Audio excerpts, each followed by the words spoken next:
Hello everyone and welcome to Action RPG Bootcamp series. Today we're going to be talking about Offense 101, how to grow stronger inside of Last Epoch. And this is a basics video, so this should be for a new or returning player that wants to get a little bit of a refresher on LE, and hopefully this gets you pointed in the right direction. Now we're going to jump right into this video with tooltips. If you hit S, it is going to pull up your skills, and if you click on your main damage dealer, or really any skill, and highlight over the middle, it is going to pull up the tooltip for the skill. And on here, this is going to be your blueprint. This is where you're going to get the information on where to push your damage. So we're going to look at multi-shot for my marksman. A bow attack that fires a cone of 5 arrows in a target direction. Aiming the cursor further from the character reduces the spread. Damage per second estimate. Mana cost 3.6. Now, scaling tags is what is very important for this skill. In order to push damage for your multi-shot, when you are looking at the passives, when you're looking at the skill nodes, when you're looking at your idols, when you're looking at your blessings, when you're looking at your gear, for multi-shot, what you want is physical, bow attack, and dexterity. Physical, bow attack, and dexterity. Those are the scaling tags for this skill, so those are the 3 affixes you want to focus on. And if you hit Alt, it actually makes the tooltip larger and normally gives you more information. So on here, dexterity scaling.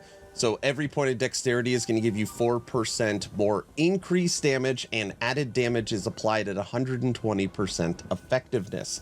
So again, your tooltip is where you really want to start for the skill that is doing a majority of the damage. Scaling tags, physical, bow attack, and dex. So now that you have a basic understanding on tooltips, we're going to switch gears and talk about how to scale that skill, how to give it a ton of damage to push corruption in Last Epoch.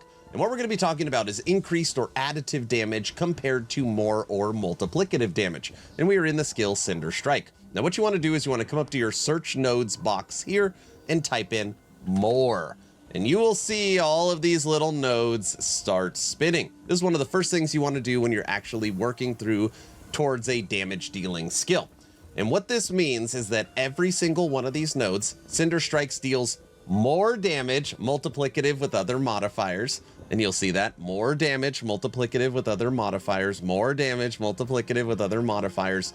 This is going to give you a huge boost to the skill's damage. Now, let me explain. Additive, right? So let's say you have 100% times 1, right? You're going to do 100%.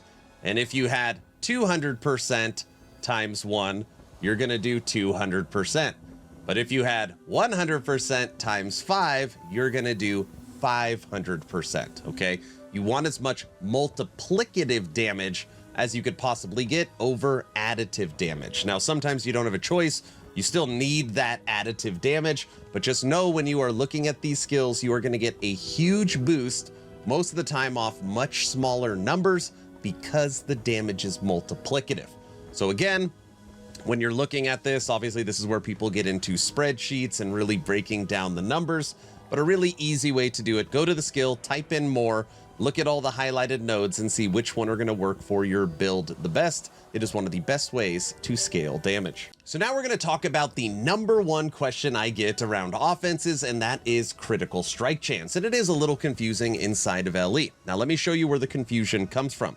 I have this ring right here. It says 37% increased critical strike chance. And I have this second ring right here, 64% increased critical strike chance.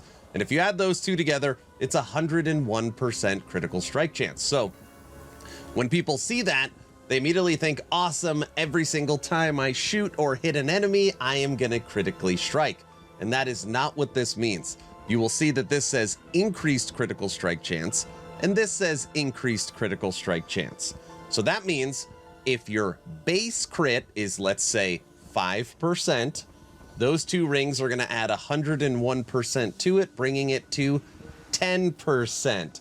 So it's increasing your base critical strike chance. So just kind of like additive compared to multiplicative, what you are really looking for is base crit. And it doesn't actually say base crit. You'll see this bow that I am using. It has 10% critical strike chance. Basically, that means it's base because the word increased is removed. So if I put on this bow and now I have 10% base crit, and then I put on these 2 rings, I would now be sitting at 20% crit, because the 101% takes that 10 and doubles it. I hope that makes sense. So when you're looking at, again, your gear, your passives, your blessings, stats inside of your skills, you want to look for base crit before you go into increased crit. Now, when it comes to isometric action RPGs, you got to have an awesome weapon. If you really want to push damage and push endgame, you need to have the best. And what we're going to look at is 2 different swords. And we're going to play a little game, which one has the better affix. And we're only going to look at one affix. Don't look at the other stuff on the weapons. Just for the sake of Offense 101, we're only going to look at one. So we're going to look at our first sword here. And by the way, if you hit Alt Control, it'll actually pull up the tier range and roll range for the affixes. So on here, the prefix for our one-handed sword has 204% increased fire damage. And 204 is a pretty good roll. It's almost a top roll T7. That is a lot of increased fire damage. Now, if you look at our second sword, it also has a T7, but this one has plus 54 melee fire damage. And it's a lower roll. It could roll 51 to 65. It is at 54. So both of these being T7, which is the highest tier of affix that could roll on an item, one being this huge number, 204, and one being 54, which one do you think's better? Do. All right, which one? The answer is, maybe you guessed it, the smaller number. Because just like increased versus multiplicative in the skills and looking at the tooltip, just like increased and base on the crit, weapons and affixes for damage modifiers are the exact same. You want as much base as humanly possible. And this is going to give you 54 melee fire base. That again, the higher the base, when you take the increases, it increases off of it, mixed in with multiplicative damage.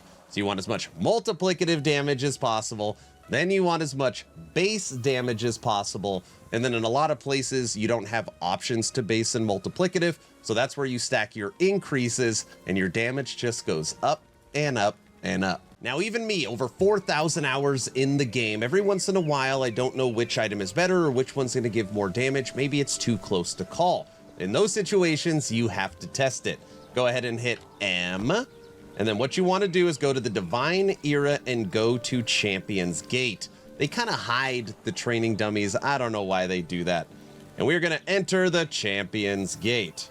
And then you're going to run. Come on. There we go. And we're going to run down here, down the steps, and to our training dummies. And you got a bunch of different variety of dummies. I just normally come down here to this dummy because this counts as a boss. Okay? And what I will do is I'll try and make sure I don't use any trigger abilities, just focus on my one damage dealer, and I will sit here and I will just hold on to my right click and look at the numbers. And right now, without any of my bonuses, any of my crazy stuff, you can see that almost every hit is hitting for 6 figures. And then what you do, oh, this is a really good quiver, I can't tell which one's better, you put it on. And then you look at the numbers. And you can see that me putting on this exalted quiver, I'm no longer hitting for 6 figures. So now we go back, and you can see, wow, that is giving me a huge boost to my damage. That must be a much better quiver. And obviously I know that Nightbringer is a better quiver than this exalted one. I'm just using this as an example. And it is unfortunate that there's no like damage meters with the training dummy in Last Epoch. But it is a great way to test out to make sure you are on the right track. All right, everybody, that's the video. Offenses 101. Hopefully you learned something and you could start crushing now inside of Last Epoch. A couple announcements at the end of the video. Please like, share, and subscribe, of course, only if you think I've earned it. Check out the Discord. We're over 4,500 members. We do games nights, movie nights. We give a game away every 2 weeks. It's an awesome place to hang out, and we have a new community event coming up April 2nd for Season 2. It'll be the 8th treasure hunt. Last but not least, actionrpg.com has been officially launched. This is a beta version of my brand new website. I have secured the rights to actionrpg.com, and we have a custom CMS for every single game. We do news, leveling guides, tips and tricks, build guides, 37 guides up for Last Epoch. Diablo 4 is done. We're designing PoE 2 and lots of other games. The Curse, Frozen Sentinel have signed on. We've got a couple other creators coming in. Awesome place. It's totally non-monetized. So we're just looking for people to go and click buttons. actionrpg.com. I'm done. Hopefully you're entertained or at least learned something. Aaron, out.